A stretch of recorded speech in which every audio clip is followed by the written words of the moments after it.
Hey, this is Chris Lake, and you're watching DJSounds.com.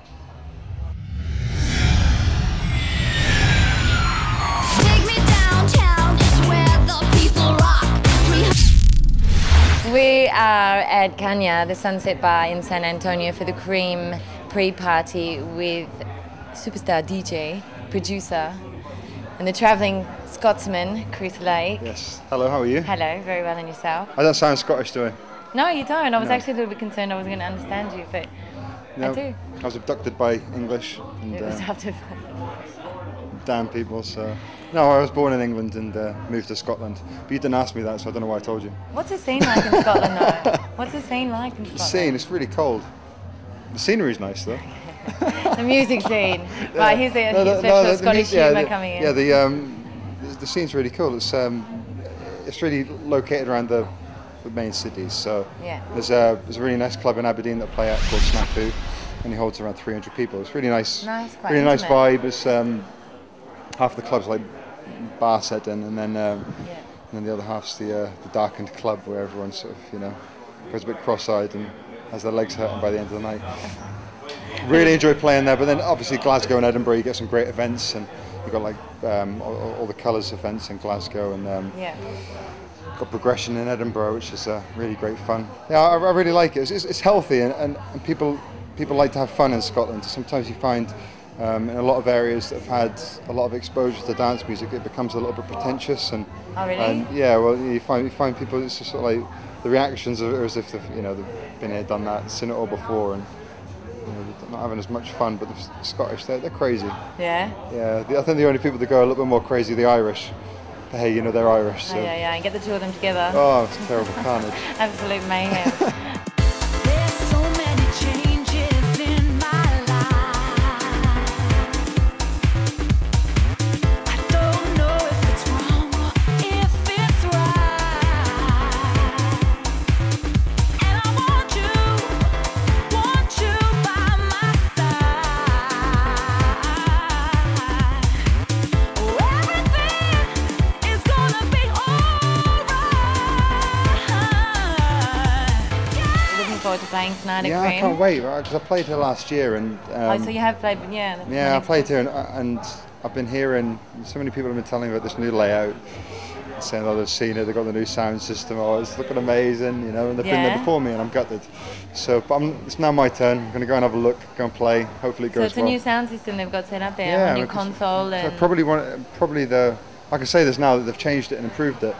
Probably the big downside about Amnesia last year was the sound system. They've got I think they've got Function 1 sound system in. I think it's really going to add a lot. They've moved the booth so the venue's long ways rather than wide ways. Wide ways. I think it's just going to be a lot better. I can't wait to play. that was wicked what you're playing at there now, though. You Thank just you. do such a crazy mix between techno and house and electro, and Yeah. when you're quite a whiz in the studio, and then you jump behind the decks and. Yeah. Thank you. It's good fun. I like taking the approach of just trying to play any style that I'm into at the time and just try and blend it somehow into my sets. Sometimes it sounds rubbish, but sometimes it sounds wicked. So it's As long as everyone's still moving. at the end of the day, if you take a deep breath and just go for it, it should sound okay. So. Now, this summer in Ibiza, in that case, you're doing Privilege, that's right? Yep. Yeah? And Wonderland. Yeah, and another date with. Another date with Cream. And you love coming to Ibiza, yeah? Yeah, it's great. How long have you been coming here for? Well, obviously not enough, because look at the colour of my skin. You're going to catch up on that. Are you going to do something about that in Brazil? No. There's only one place that I get a tan, and that's in the studio off the computer screens. So. That's really sad, Chris. It really is. I know. What are you trying to say? Nothing. End of interview.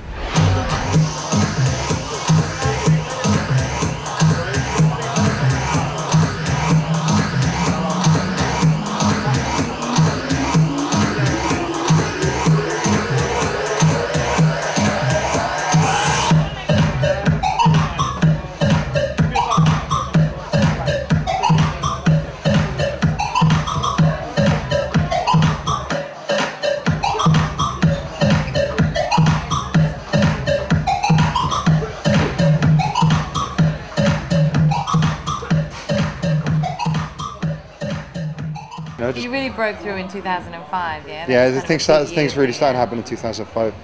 There was things happening, like I started releasing records properly in 2001, but I wasn't that quick in the studio, so there was big gaps between releases, and it was hitting a very, very small audience. So it took a long while before things really started to hit. One of my best remixes I didn't even put under my own name, which was so frustrating. So I did a remix of The Prodigy, "Climatize," and that was really big in like this is 2003 or 2004. It's like a big festival record, but I didn't put my name to it. I called Why? it Chris Off the Book because I didn't want to get sued. Alright, fair enough. We're covering your bum. I didn't want to get sued, but then they ended up picking it up. So the XL really liked this. They ended up taking it, made it official remix. So Now you've got your record company as well. Mm-hmm. Yeah, how's that going? yeah, it's going really good. Yeah? Yeah, just- Any new artists that we should be... Yeah, I've got 2 new artists that I think I'd consider to be ones to watch for the next 12 months. There's first off, there's an artist called Lise, and he's from Italy. I think he's actually been recording for quite a while, but he doesn't seem to have got the recognition that I personally feel he deserves. And so I've picked up one record from him at the moment. He's done a remix for another record for Rhythm Code called Rise. So anyway, the record that I picked up from him is called Speechless, and it's just a really, really, really good summertime piano house record. I think he's going to be getting a lot of attention. We're going to be promoting that on Monday as well. Quite housey, or... is it- It's sort of like, yeah, it's a cross between, yeah, it's like piano house meets Little Louis French Kiss. So it's really, I think it's a wicked record. I've been playing it every set for the past like 4 months, and every time just Yeah. goes absolutely amazing. Everyone goes nuts. Yeah, so there's him, and then secondly there's an artist called Max Vangeli. So people that follow Pete Tong might have noticed him already because he got featured. He's had 2 tracks featured on. Essential. No, on Pete Tong's Fast Tracks feature that's on his podcast. Yeah. So I've picked up 3 tracks from him. So we're going to be doing an EP. So that'll be out in the next couple of months. But he's sorry, there's a fly coming around by me. Yeah, I brought it with me from Australia. yeah, damn flies. Yeah. So we're going to be doing a lot of work with him. I'm going to be trying to get him to do a few remixes of other releases on the label. So yeah, they're 2 artists that are really are ones Keep to an watch at eye the out. moment. Yeah.